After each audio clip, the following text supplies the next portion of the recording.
Então, nós vamos falar do Código de Ética da profissão estética, tá? Então, o Código de Ética hoje é regulamentado pelo Conselho Federal de Biomedicina.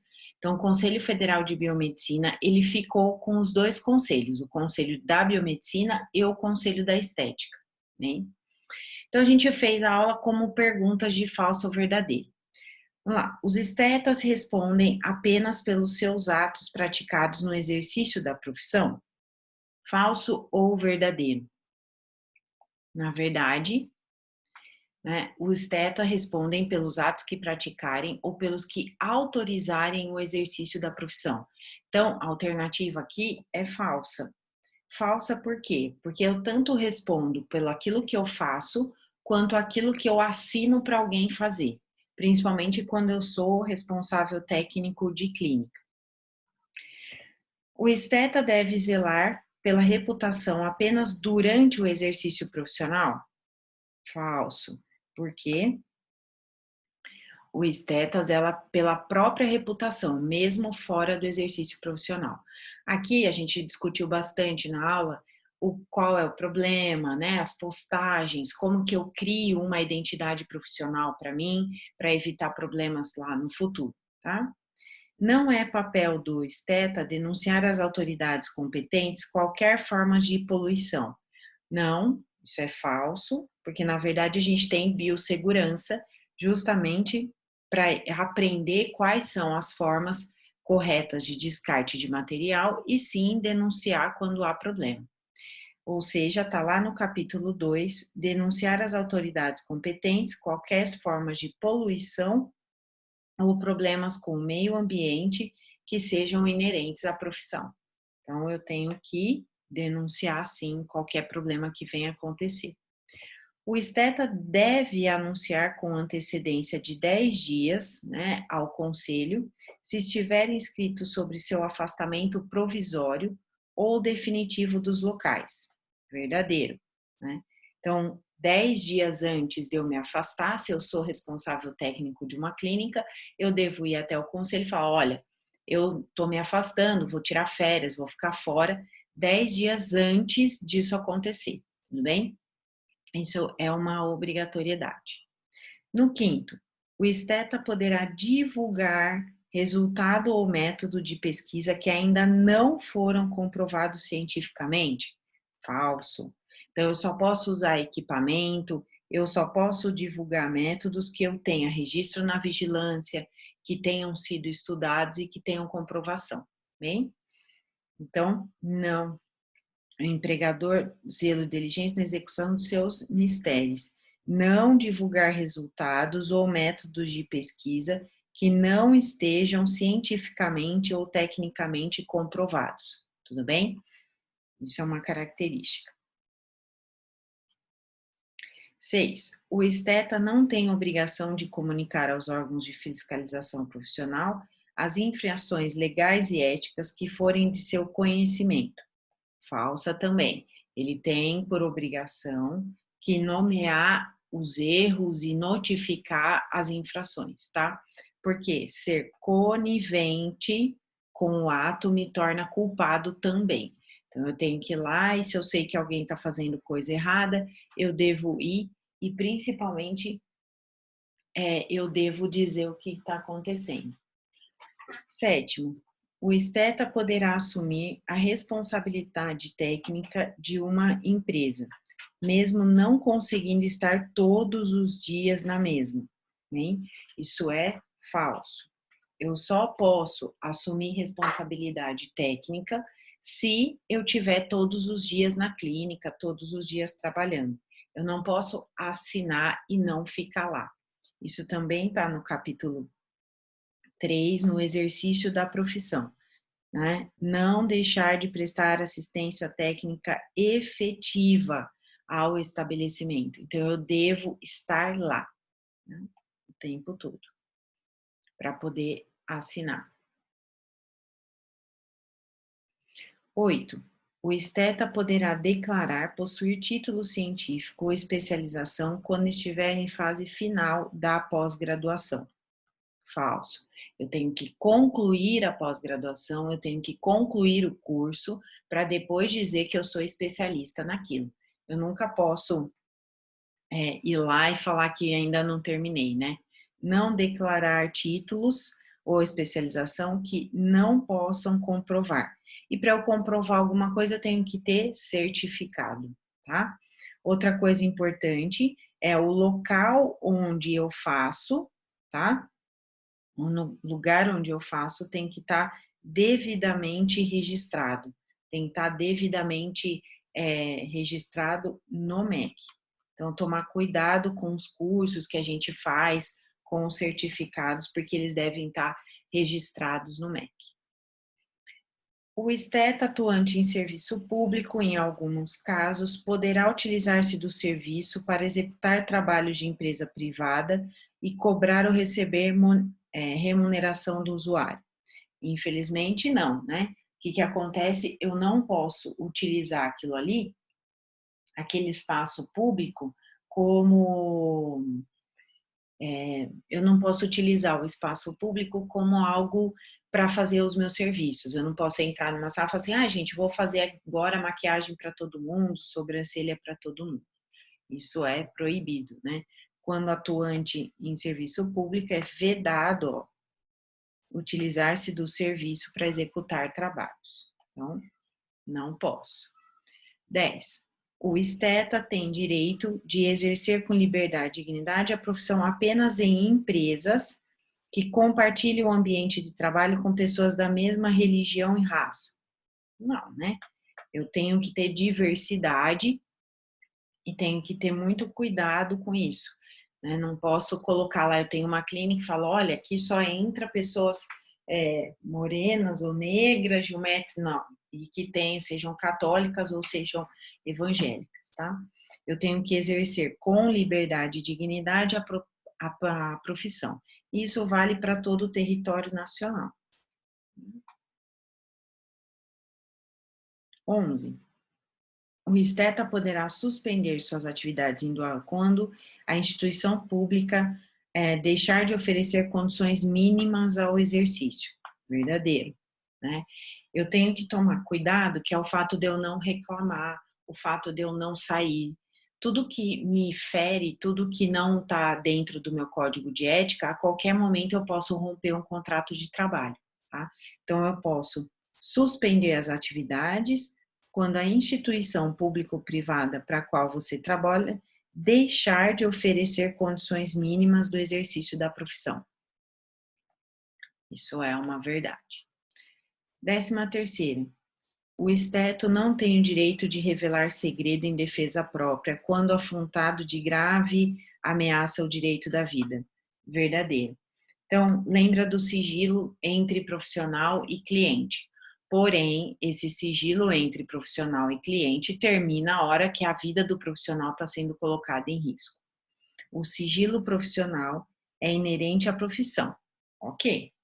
Impondo-se o seu respeito, salvo grave ameaça ao direito da vida. Então, existem momentos onde eu posso declarar que o indivíduo, né, tem algum problema ou revelar alguma coisa se eu tiver em ameaça severa à minha vida. Sim, aqui, ó, sigilo profissional inerente, enfim. 14. O esteta pode utilizar-se dos meios de comunicação para conceder entrevistas ou palestras sobre a sua atuação no mercado de trabalho, objetivando aumentar os clientes de sua empresa. Verdadeiro. Tá? Eu posso dar as palestras, ó. Pode utilizar-se dos meios de comunicação para conceder entrevistas sobre assuntos da área de atuação, tá? Pelos artigos serão de sua inteira responsabilidade. Eu posso dar palestra, posso falar sobre aquilo, desde que eu tenha, né, especialização para falar sobre aquilo, tá? Eu posso fazer isso. Bem? Agora, o que eu vou ter que tomar cuidado, os anúncios individuais ou coletivos deverão restringir-se ao nome do respectivo número da inscrição no conselho, habilitação e títulos da profissão, endereço e horário de trabalho, atividades desenvolvidas no local de trabalho. Verdadeiro, né? Eu não posso divulgar os resultados, né? Então, eu tenho que ter nome do profissional, posso colocar isso daqui, mas eu não posso pegar aquela foto, foi tudo que a gente mais discutiu, né? Pegar a foto, colocar o antes, colocar o depois, isso fica complicado para o esteta. Posso repostar coisas, né? Mas fazer a propaganda utilizando do meu cliente, não. Bem?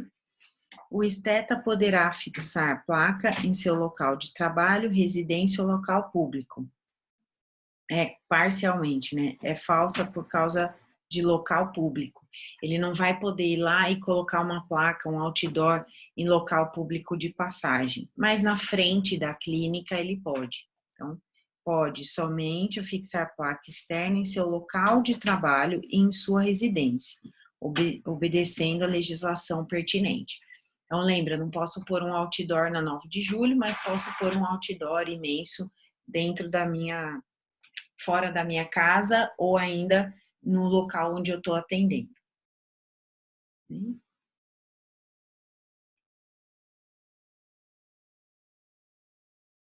Aqui.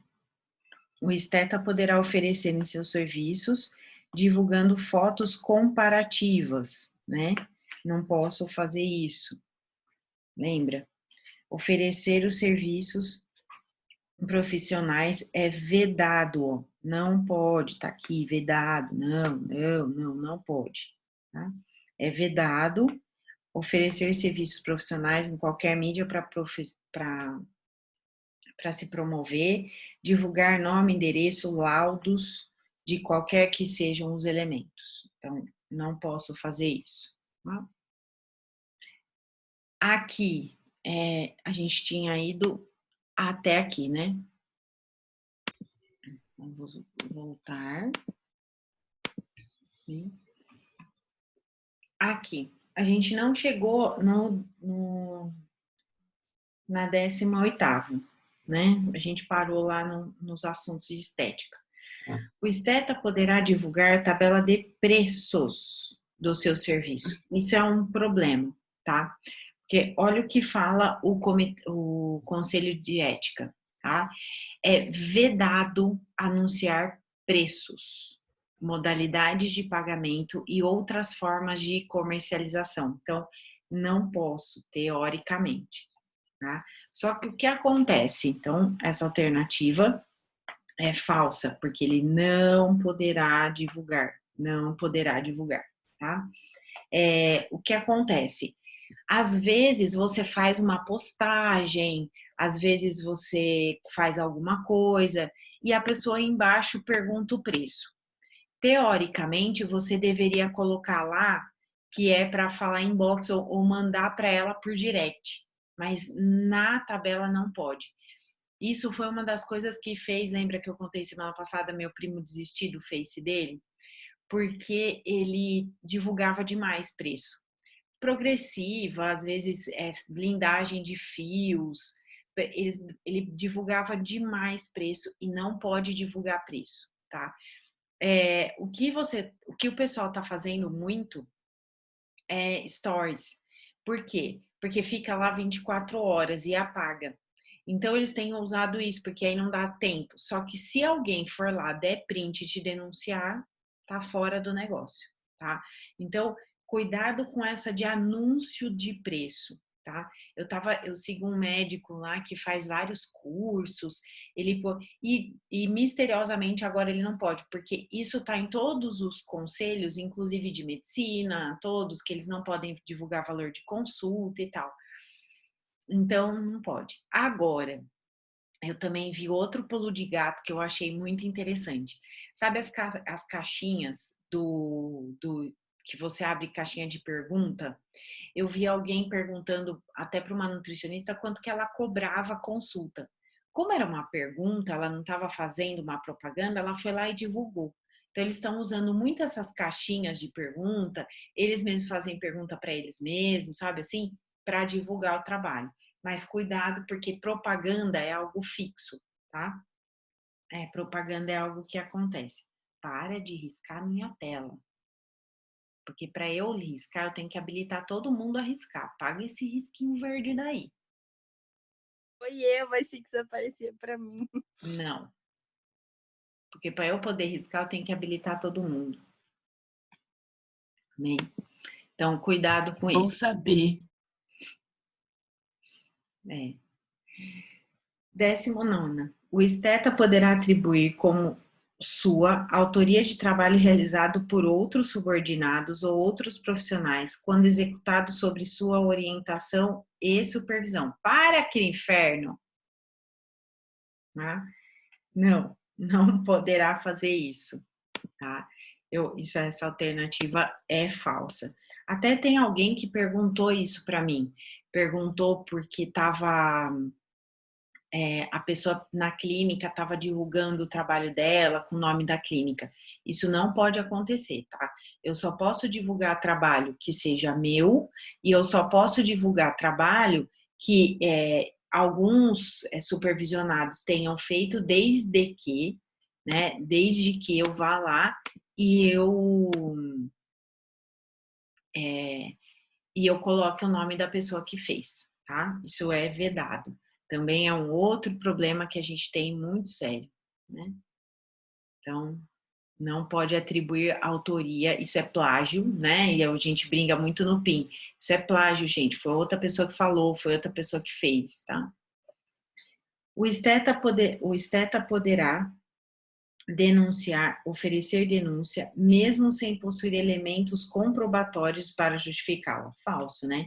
Você só pode denunciar alguém, você só pode falar de alguém, desde que você tenha elementos comprobatórios. O que é? Foto, gravação, imagem, só isso que eu posso usar, tá? Não, fulano fez, não. Por que fulano fez, tá? Verônica, Oi? pode fazer tipo story, sei lá. Você tá ali fazendo sobrancelha, aí eu faço você.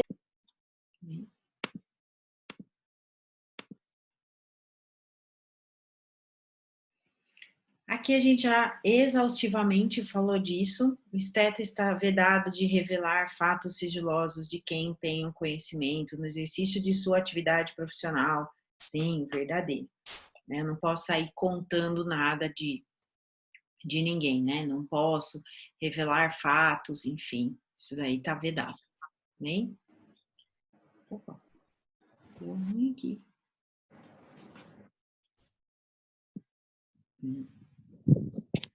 O esteta pesquisador poderá promover com instrumentos, substâncias ou qualquer outro meio, torturas de qualquer forma. Falso, né? Opa, falso. Verdadeiro, né, gente? Você não vai poder torturar ninguém. Isso tá lá no Código de Ética que vem de Nuremberg, todo aquele problema que a gente já conversou, bem? Então, não posso. Beleza? Coletividade, né? Promover com instrumentos, substâncias ou qualquer outro meio aqueles que pratiquem tortura ou forma de procedimento, enfim, não posso. Tá? Dos princípios gerais, então, capítulo 1 do Código de Ética. O esteta está obrigado a se submeter às normas do Código de Ética, tudo bem? As infrações cometidas serão processadas pela Comissão de Ética e julgadas pelo CRM. Então, além de justiça comum, como lesão corporal, eu ainda tenho o Código de Ética, então a gente recebe 2 processos, né? As faltas podem ser, né? As infrações vão ser chamadas de infrações disciplinares, então a disciplina está errada. Então, eu tenho graves, leves ou excusáveis, ou seja, que não pode de jeito nenhum. E aí, o que eu vou receber? Então, de acordo com o decreto 88439 de julho de 83, eu tenho advertência, depois em aviso reservado. Então, o conselho vai lá e te manda uma carta. Repreensão em aviso reservado, ele te repreende a segunda vez. Multa equivalente a 10 vezes o valor da anuidade Então, a anuidade eu acho que está em 200 e poucos reais, você vai pagar R$ 2.000 de multa, bem? Depois vem a suspensão do exercício profissional pelo prazo de 3 anos em ato reservado, ele não vai contar que você está suspenso. E por último, o cancelamento do registro profissional, e aí você não vai mais poder exercer a profissão.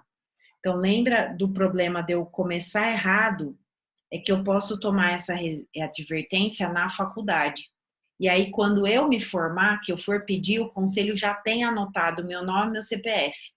Então, aí ele pode ir lá e me dar uma repreensão. Já estou no nível acima, né? Tudo bem. Ô, Verônica, Oi? você pode dar um exemplo de alguma coisa que é feita assim, que é tão grave que gera logo para você não poder mais fazer a profissão? Sempre tem que passar pelos 3 passos, tá? Mesmo sendo gravíssimo, passa pelos 3 passos, porque isso está no código. Mas o que faz a gente perder o direito, primeiro é chegar na comissão de ética e falar, eu não sabia. Aí eu não sabia que... Não, peraí, filho, você fez faculdade, então você sabia. Eu me enganei, eu errei, assumi que você errou, já dá uma aliviada, mas essa palavra eu não sabia é a pior coisa que você pode falar para uma comissão. Tá? Por exemplo, teve muito problema com peeling, de você, por exemplo, queimar a cara do sujeito. Então você deixou e fez frosting. Frosting é quando congela. Dá um desespero quando acontece isso, porque você passa o ácido e ele fica tipo frozen mesmo, sabe? Parece que tá congelado. E aquilo, você tem que ter bicarbonato para alcalinizar e parar. E aí a esteta, por exemplo, passou assim, não, vai fazer mais efeito. Não, isso realmente faz mais efeito, mas você está queimando a cara da sujeita. Então, eu já vi perder por peeling, né, não saber fazer corretamente, utilizar os ácidos de forma incorreta, e aí chegar e falar, eu não sabia que poderia... Não. Na aula de cosmeta, a gente fala de algumas diluições, por exemplo, que o esteta não pode usar fenol, ou se usar fenol é abaixo de 0,05. Então, eu posso fazer todos os peelings, mas eu tenho diluições para os peelings que são de esteta e tenho diluições dos peelings que são para médico. E aí chega lá e fala, olha, você usou tal produto e estava errado. Ah, foi um erro, eu realmente errei, me confundi na diluição, enfim. Assumir o erro é uma coisa. Aí a pessoa fala assim, não, eu não sabia que eu não podia utilizar. É o mínimo. Entendeu? Na verdade, pode ser infrações muito simples, por exemplo, a Câmara teve vários problemas com clínica e pessoas que perderam, porque assim, a clínica também pode perder o registro dela na vigilância, né, graças ao profissional que ela tem. E a gente teve com Câmara de UV, com pessoas que iam várias vezes e aí foram queimaduras, porque você tem o UVA e o UVB. O UVB, ele é superficial, ele queima a sua pele, mas o UVA é profundo. Então você não vê que ele tá queimando. E a mulherada ia tal e nem perguntava para a mulher se ela já tinha feito, não fazia assinar na anamnese, não fazia anamnese e colocava a mulher lá. E aí você também vai ser condenado por causa disso. Tá? Assim, mas é fácil perder? Não, não é. Porque você tem a apreensão não revelada, você tem o outro. Então, assim, o conselho, ele tenta ao máximo te ajudar. Você não vai se ajudar a partir do momento que você falar não sabia. Sim, entendi. Tá bom. Obrigada. Aí o negócio complica, tá?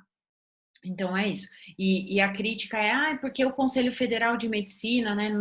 Não, o Conselho Federal de Medicina não vai fazer por isso, né? Porque ele tem que fazer a apreensão, depois ele tem que fazer chamar para o comitê, suspender por 3 anos, aí se recidir, aí que ele vai perder o diploma. Porque, gente, diploma é uma vida, né? Não é assim. O conselho não vai sair tirando o diploma de ninguém, tudo bem? No caso da farmácia, para você ter uma ideia, eu fiquei sabendo de uma farmacêutica que perdeu de manipulação, porque ela manipulou, era para manipular 0,05 miligramas e ela manipulou 0,5 miligramas e matou a pessoa. Então, a pessoa tomou o medicamento e morreu. Então, ela foi condenada por crime doloso, porque a justiça civil segue normalmente.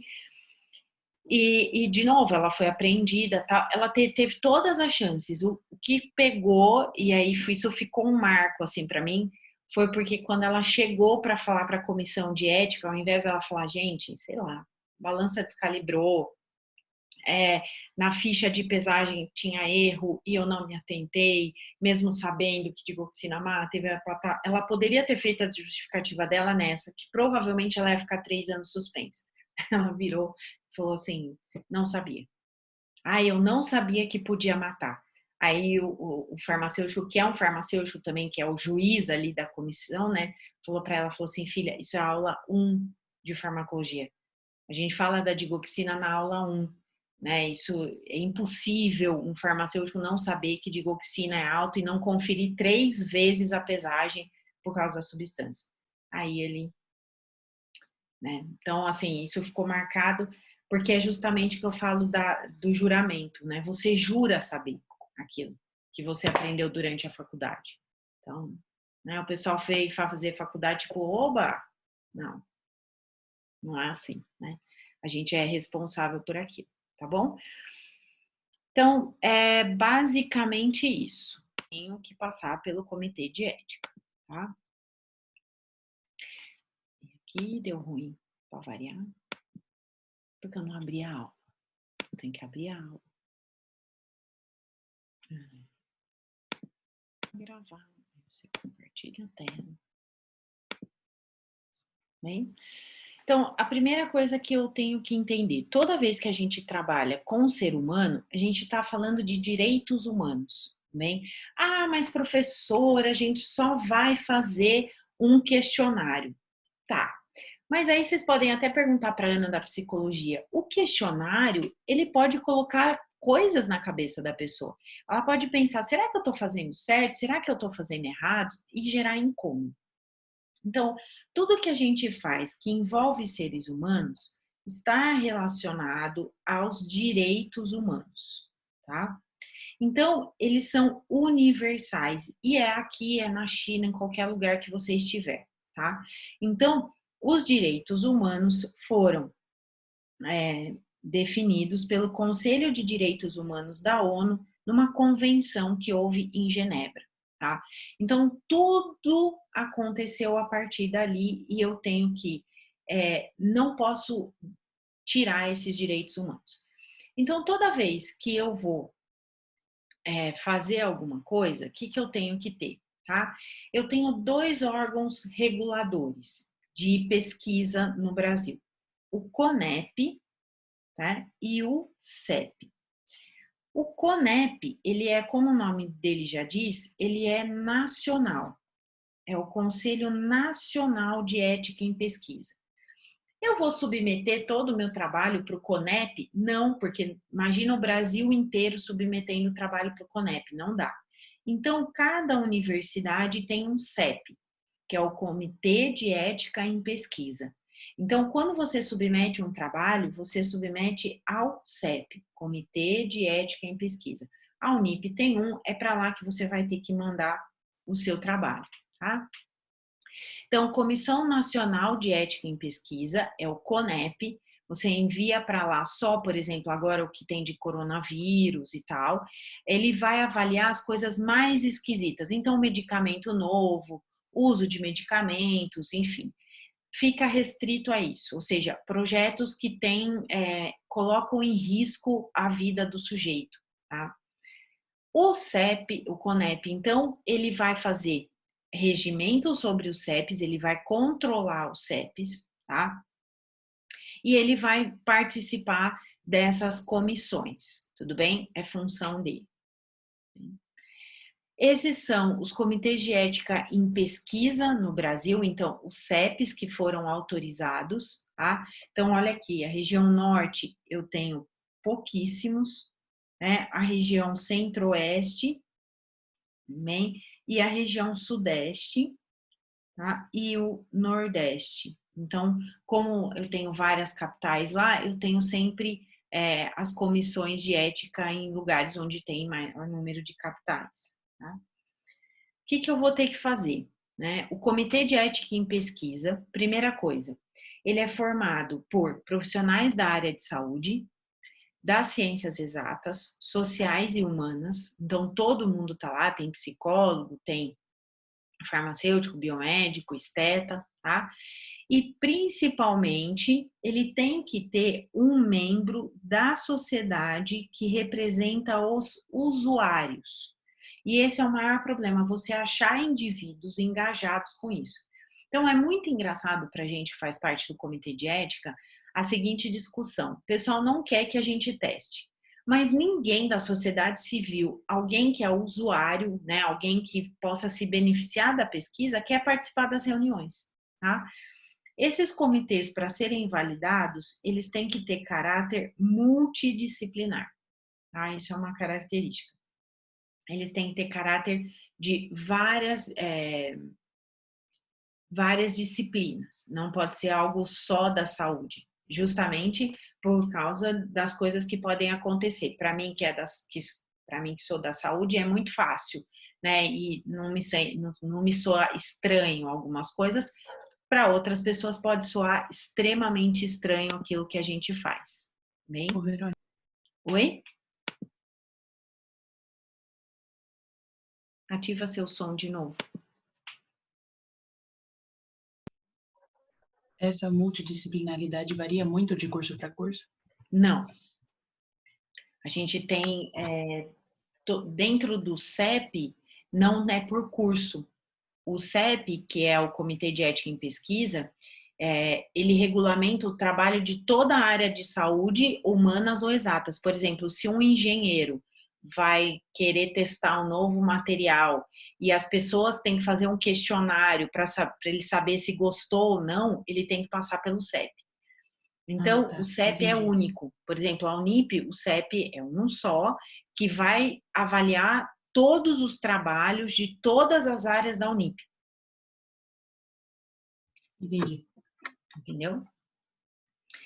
Os hospitais, por exemplo, eles têm comitês de éticas deles. Quem assiste Grey's Anatomy sabe como eles detestam os comitês de ética.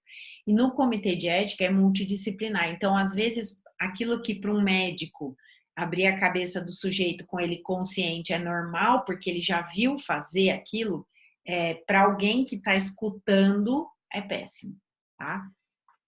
Quem lembra do episódio que a Meredith troca os medicamentos lá para a mulher do chefe. E aí o Derek perde a pesquisa dele Isso é inteira, muito doido.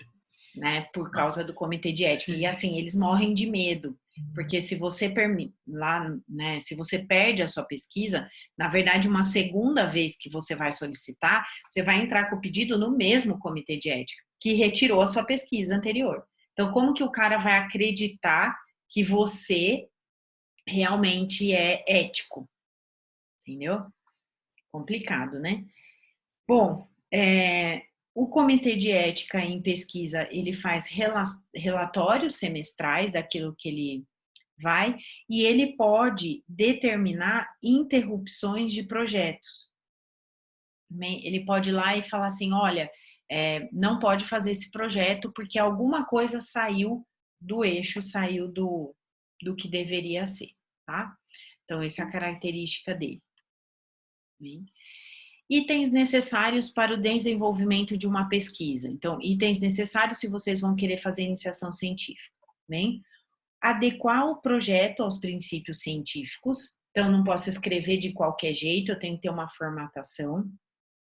Fundamentar em fatos científicos experimentações prévias. Por isso que a gente bate tanto lá no fazer pesquisa em blog, não utilizar coisas que não tenham fonte. Realizar somente se o conhecimento não for obtido por outro meio. Então, eles avaliam muito isso. Será que o que você está propondo eu não consigo fazer por outro meio? Né?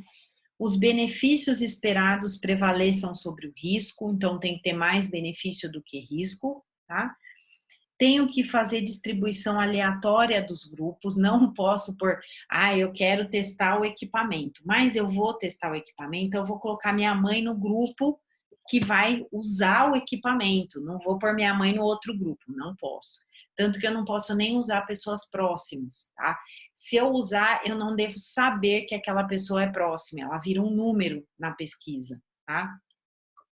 E obter consentimento livre e esclarecido de todos os participantes da pesquisa.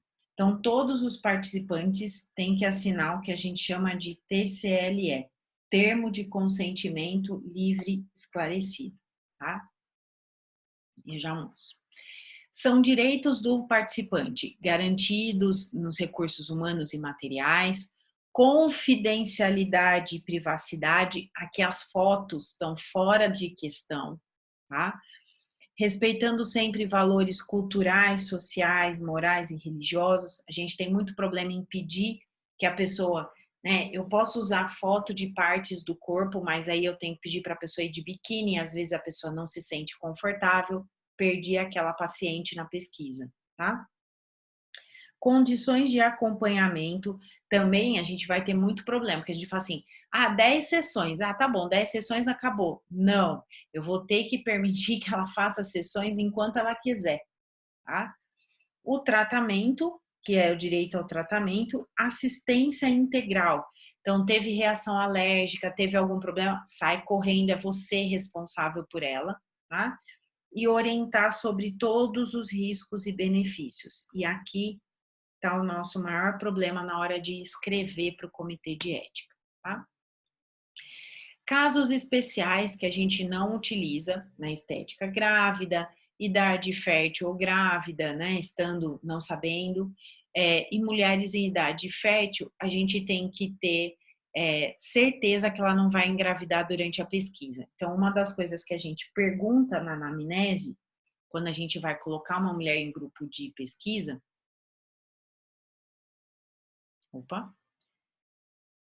é exatamente se ela está usando contraceptivo, porque aí eu me garanto que pelo menos eu fiz a pesquisa e ela não tinha a intenção de engravidar, tá? Ela entrou lá para fazer a pesquisa. Bem? Termo de consentimento esclarecido. Vocês vão ter um modelo desse termo, e aí a primeira etapa é falado. Para cada pessoa que entra no grupo de pesquisa, você tem que orientar, esclarecer o convidado. Segundo, apresentar o termo e ver se ele consegue ler, tá? E ali deve ter todas as partes: justificativo, objetivo, procedimento, os desconfortos, o risco, o sigilo, ressarcimento, caso seja necessário, e os danos relativos à pesquisa, bem? E aí é assim a efetivação do convidado quando ele vai assinar. Eu devo pegar meu projeto e colocar no termo de consentimento? Não, porque a linguagem é diferente. Então, eu tenho que fazer de uma forma que a leitura seja de fácil compreensão. Então, eu dou para o cara ler e pergunto se ele entendeu sobre o comitê, o que. Quais são as resoluções complementares, tá? Quais são as leis? Todas essas daqui, bem? Principalmente, a gente usa essa 25197, que é de fármacos e medicamentos, porque a gente usa creme, né? A gente usa cosméticos. As demais a gente não usa porque não vai armazenar nada de material biológico, tá? Bom, o que aconteceu? A gente fez as resoluções complementares e a gente fala muito, muito dessa aqui. É o único numerinho que você tem que lembrar. É a 466 de 2012. Essa regulamentou toda a pesquisa envolvendo seres humanos no Brasil. Então, oi?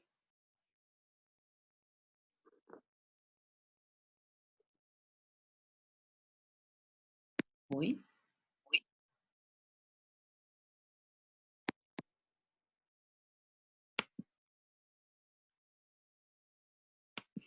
É um roupão. Luxo. Então, a única que vocês têm que se preocupar, tá? A única que eu posso pedir lá na prova, é essa aqui, 466 de 2012. Todo mundo fala, qual a lei que regulamenta? 466 de 2012. Ela que regulamentou tudo, tá? Ela que começou os comitês de ética, bem? Documentação necessária, então, eu tenho que postar no CEP 30 dias antes, e aqui a Plataforma Brasil. Plataforma Brasil é uma coisa que você tem que se credenciar, tá? E aqui é para postar o projeto, tudo bem? Então, vamos lá que eu vou mostrar para vocês direto da plataforma da Unip, que é mais fácil de vocês entenderem. Então, vocês começaram a faculdade, estão aí de boa, né? Estão começando hoje. Então, a primeira coisa que todo mundo que faz faculdade, que tem pretensão acadêmica, ou mesmo você não sabe da tua vida daqui para frente, que pode ser, eu posso trabalhar para uma empresa, eu posso fazer N coisas, né? Estamos começando aí a vida, eu posso fazer muitas coisas dentro daquelas coisas. E eu sempre falava isso lá pro meu primo, e ele falava, não, não preciso. Como que a gente começa? Por onde a gente começa? Primeira coisa que a gente faz, né, na vida acadêmica da gente chama plataforma Lattes, tá? Lattes foi um pesquisador, então você digita lá no Google, vem plataforma Lattes. Ele foi um pesquisador que achou que eu precisava saber onde estavam outros pesquisadores brasileiros, enfim, como que eu acho um outro pesquisador, como que o pesquisador fala que, o que ele fez, o que ele não fez. Isso é um currículo Lattes. O currículo Lattes, ele é um currículo para a vida acadêmica, mas você pode usar também para a sua vida profissional, tá? Então, você vem aqui e cadastra novo currículo. Então, eu vou lá. O que eu vou fazer nas férias? Nas férias, eu vou brincar com as plataformas existentes, né? Porque é importante para mim. Então, eu venho aqui, ó, cadastro novo currículo. Quando eu vou cadastrar novo currículo, vocês vão ver que ele vai pedir uma série de informações. Ele vai pedir seu e-mail, ele vai pedir senha, ele vai pedir seu RG escaneado, ele vai pedir o data dos seus diplomas. Então, quanto mais cedo você fizer, melhor. E outra coisa, sabe aquilo que a gente faz de atividade complementar? Os certificados na área da estética? É muito importante que você coloque aqui também. Por quê? Porque se você quiser um mestrado, se você quiser ser palestrante, trabalhar numa empresa, todo mundo vai perguntar assim, como que é seu currículo Lattes? Onde está seu currículo Lattes? Então, o currículo Lattes, ele é um currículo para quem fez universidade, tudo bem? Ele vai precisar do seu CPF, então precisa que você tenha um CPF, você não vai poder usar do seu pai e da sua mãe, várias coisas. Então, sempre que a gente vai começar a fazer uma pesquisa, currículo Lattes, tá aí um dever de férias para vocês. Cadastrarem no currículo Lattes. E pegar esse certificado de inglês, certificado de design de sobrancelha e colocar aqui em cursos. Vocês vão ver que tem áreas para tudo isso. Feito o currículo Lattes, depois que ele estiver ativo, ou seja, depois que você submeter ao CNPq, que é Conselho Nacional de Pesquisa, e ele voltar, você conseguir entrar na plataforma, você vem aqui, ó, buscar currículo. Quando você conseguir digitar o seu nome... Verônica. Oi? Mas isso só vale para currículos na área da estética, certo? Não. Para todas as áreas. Para todo mundo. Todo pesquisador, todo professor tem currículo lá. Você pode até fuçar, tá? Como que eu sei que meu currículo Lattes está ativo? Eu venho aqui e procuro e aparece eu, ó. Tudo bem? Então, como sou eu, meu currículo está ativo, tá? Então, eu vou lá e eu tenho um currículo Lattes, bem? A partir do momento que eu tenho meu currículo Lattes, tá? eu vou para a segunda etapa, que é me cadastrar como pesquisadora na área humana. Então, o currículo Lattes, ele é um currículo para você fazer, é um cadastro que você vai fazer e que está te dizendo, olha, eu sou graduado, eu tenho uma universidade, tá? Segunda coisa, eu sou graduado quando eu tenho currículo Lattes, né? Quando eu ativo o meu currículo Lattes, e agora eu sou pesquisador. Para ser pesquisador, você tem que ir para a plataforma Brasil, bem? Ele vai te dar recados e você vai vir na plataforma Brasil e vai vir aqui, ó, no cadastre-se. Tudo bem? Questão da plataforma Brasil. Quando você clicar aqui no cadastre-se, tá? Ele vai falar que você tem, eu não vou conseguir me cadastrar de novo. Ele vai falar todo o começo da aula, que eu disse. O que é CONEP, o que é Comitê de Ética em Pesquisa, o que é um termo de consentimento, enfim. Tá? Ele vai te dar uma aula e ele vai pedir alguns documentos, ó, o seu CPF, tá? E ele vai pedir, inclusive, esses documentos escaneados. Então, é bom você já ter escaneado o RG e o CPF, tá? Porque ele vai pedir isso e olha que beleza, ele pede o link do seu currículo Lattes. Então, não adianta nada você fazer plataforma Brasil se você não tem currículo Lattes. Por quê? Não existe um pesquisador que não tenha plataforma Brasil. Então, como que eu quero ser, desculpa, como que eu quero ser pesquisador se eu não tenho plataforma Lattes, tá? Então, ele pede para a plataforma Brasil. Bom, isso terminado, você vai ter a sua plataforma Brasil, onde você vai colocar os seus projetos, tá? Então, quando você quer submeter os projetos, você vem aqui, tá? E coloca para a plataforma Brasil. Lindo, né? Eu tenho projetos que foram aprovados, submeti projetos que não foram aprovados, ó, não consegui fazer esse projeto, tá? Por que que eu não consegui? Porque eles não aprovaram e não coube recurso. Eles falaram para mim, olha, isso eticamente a gente acha que não funciona, tá? Então, a gente toma umas piaba do comitê de ética também. Não é uma beleza, né? Aqui eles põem pendência documental, ó, eles falam que não está correto, e aí pode desistir do projeto, enfim, tá? Todo projeto, ele vai ser aprovado, tá? Ele vai ter características de aprovação ou não, tá? E quem é membro, né, do comitê de ética, ele recebe o projeto para avaliar o projeto. Ele avalia segundo as diretrizes de ética, lá da 466 de 2012. Então, ele vai ver se aquele projeto é ético, se não tem risco nenhum, tudo bem?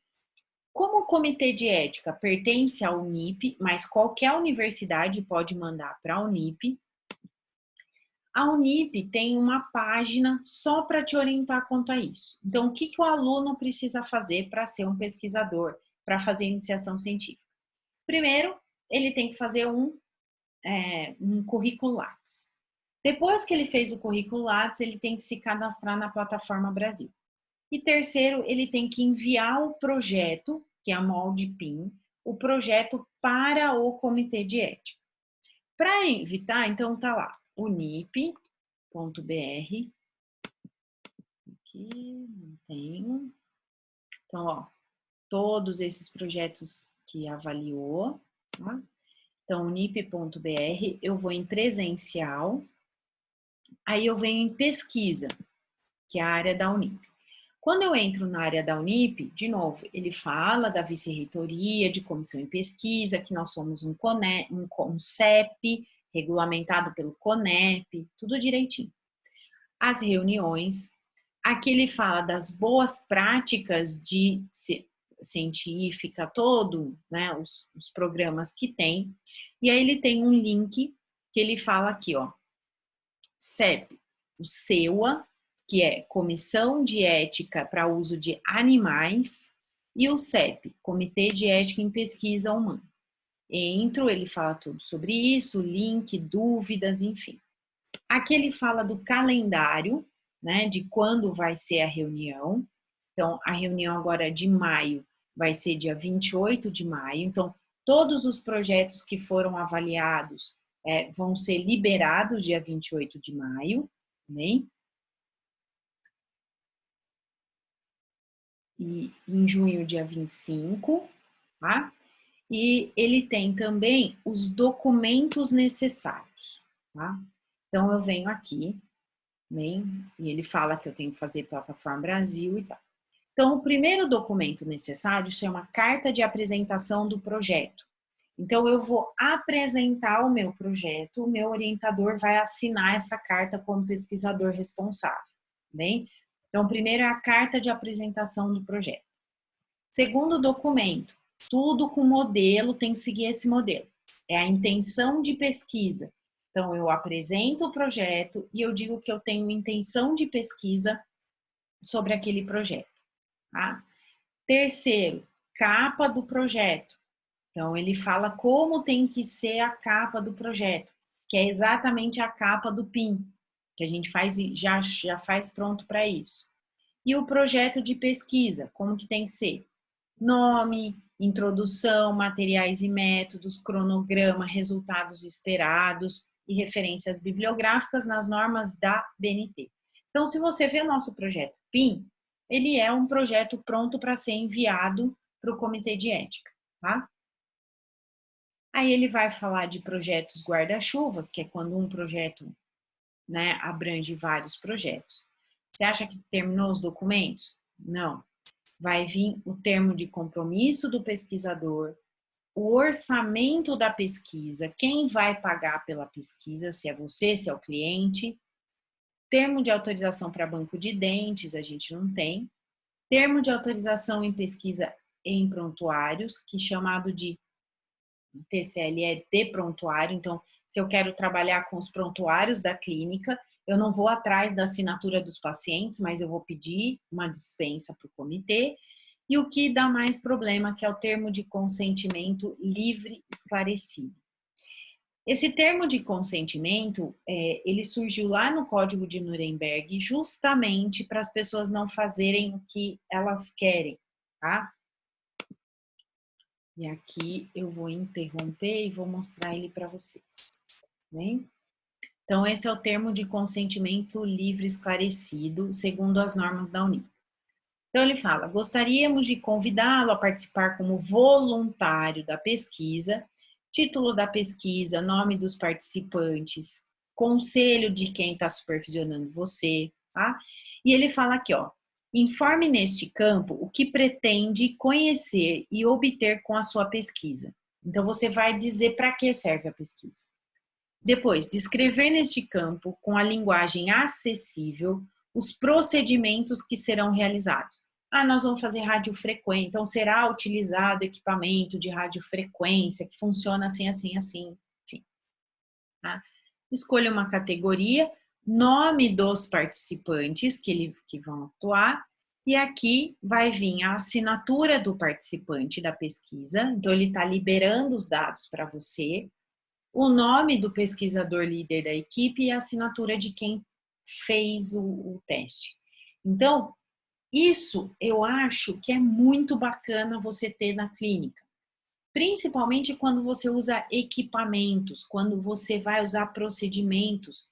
Além da ficha de anamnese, não sei se vocês reparam, quando quem já fez ressonância, que vai usar contraste, ou quem vai fazer por um procedimento estético na dermatologia, e vai usar laser, eles perdem o termo de consentimento. Porque esse termo é regulamentado por um CEP. E aí o que acontece? Você tem um modelo para fazer e a pessoa consentir. Ela não está consentindo imagem, ela está consentindo participar. Isso te redime, por exemplo, se você fez um procedimento que tinha um risco e você falou desse risco, da pessoa depois te cobrar, falar, mas você não me falou isso. Não, falei. Tá aqui, você assinou, tá? Então, esse é o termo de consentimento livre esclarecido. Chama TCLE. Importantíssimo numa pesquisa, tá? Então, o que a pessoa tem que fazer? Vamos seguir os caminhos. Primeiro, plataforma Lattes. Segundo, plataforma Brasil. Terceiro, todos os documentos da plataforma Brasil que são exigidos. E o projeto, termo de consentimento livre e esclarecido. Tudo isso é postado na plataforma Brasil e depois é avaliado pelo comitê para ser liberado. Aí você recebe um e-mail dizendo, olha, o seu projeto foi aprovado, tá? O projeto aprovado, né, ele faz um modelo, você fala assim, agora acabou. Não. Terminou a sua pesquisa, você faz um relatório final e posta lá no comitê de ética. Aí você terminou, tudo bem? Olha que eu falei para vocês, todo o comitê de ética é baseado aqui, ó, 466 de 2012. Sim? Então, para eu fazer pesquisa, eu tenho que fazer todas essas etapas. Normalmente, quando a gente apresenta isso, né, o aluno que estava interessado em iniciação científica fala: Meu Deus, Senhor Jesus, não farei mais nada, né? Mas é bem tranquilo, é preencher sistemas. E aí eu brinco muito, eu falo, gente, todo mundo que abriu uma conta no Facebook, que abriu uma conta no Instagram, é plenamente capaz de abrir um currículo Lattes e uma plataforma Brasil. É a mesma coisa, é preencher dados que vocês têm que fazer, bem? Então, essas são as etapas que a gente tem. Terminado isso, né, tudo vai ser preenchido e aqui a carta de aprovação, né, do seu PIN, da sua pesquisa, na verdade, não só do seu TCC, mas da sua pesquisa em si. Você recebe por e-mail, bem? Uso de animais. Se você for usar animais, você não passa pelo CEP, você passa pelo SEUA, que tem documentos próprios, tá?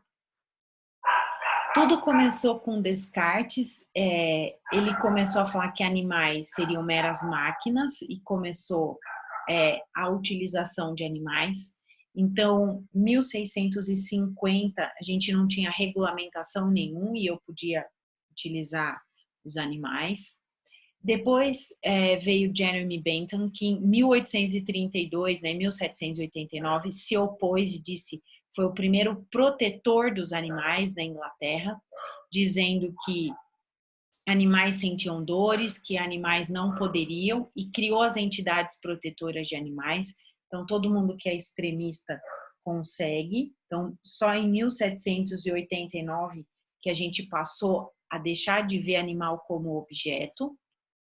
Depois, Darwin, né, gente? Tudo para biologia. Publicou A Origem das Espécies em 1859 e defende a similaridade biológica. Então, a gente descende dos animais, a gente tem todas as características, tá? E isso houve um aumento muito grande de experimentação animal, porque já que Darwin disse que nós somos semelhantes, vamos testar nos semelhantes para não testar em humanos, tá? E aí começou os problemas. Então, experimentação animal é uma prática de intervenção em seres vivos, tá? Hoje, a atualização são mais ou menos 100 milhões de animais que são utilizados e que o CEUA tem que regulamentar, tá? E aqui a gente tem de tudo, né? A gente tem peixe, ave, rato, camundongo, 44%, coelho e porquinho da Índia. Aqueles porquinhos também são bem.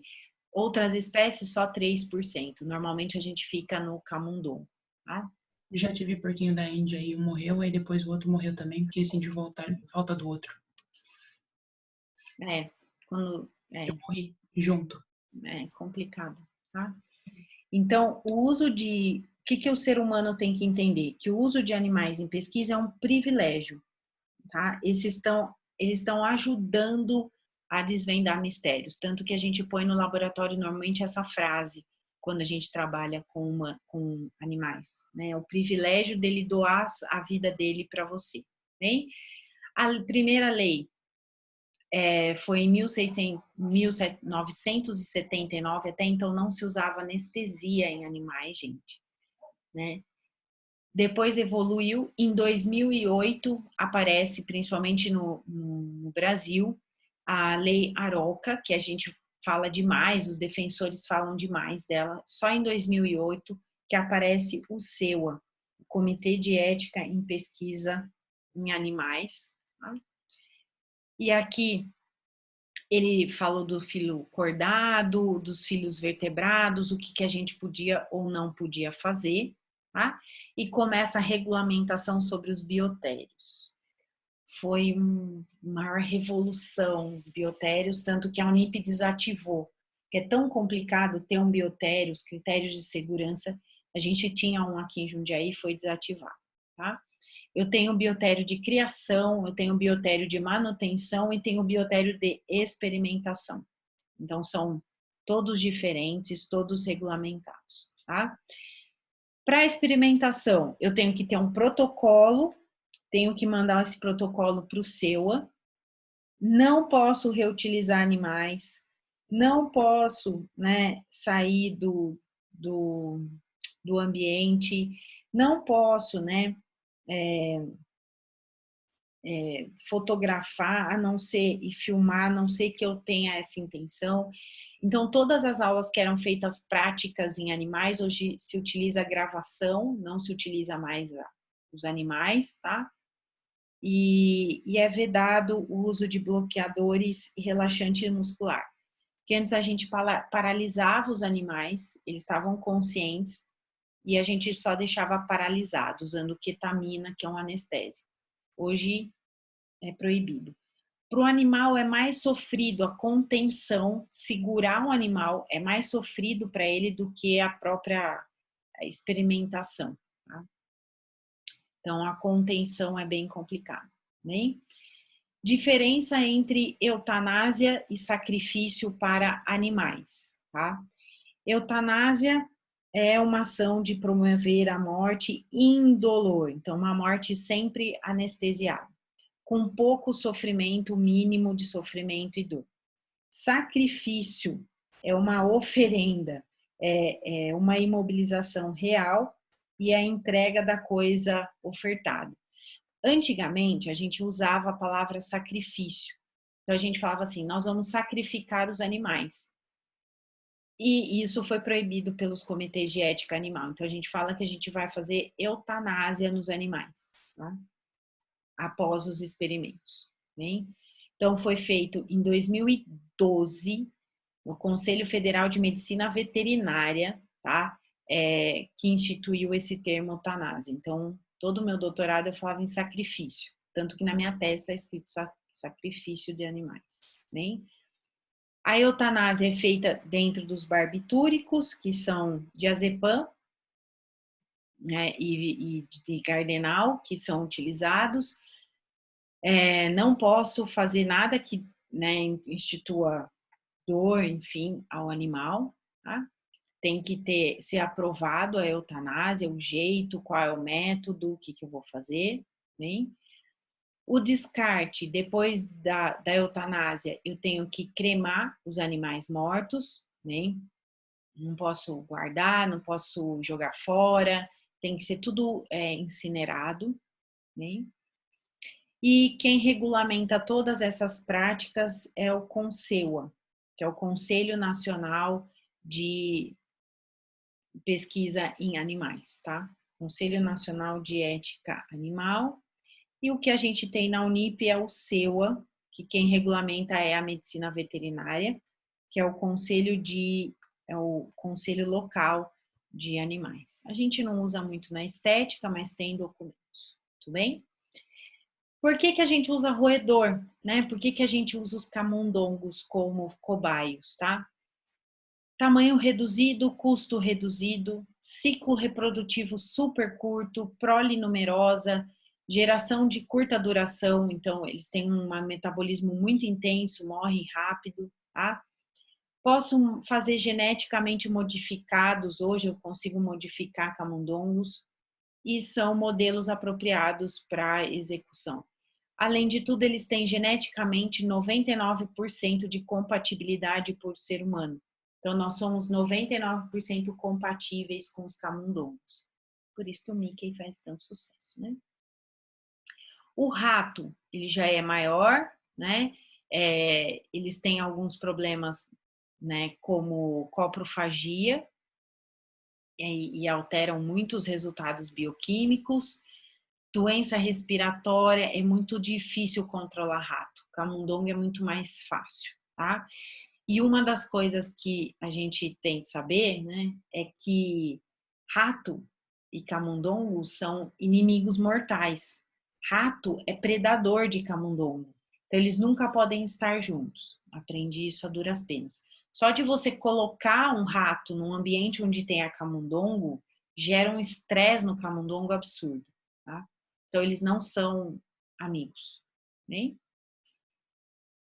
Princípio dos 3 R's, isso é importante, que baseia todos os comitês de ética, tanto humanos quanto animais.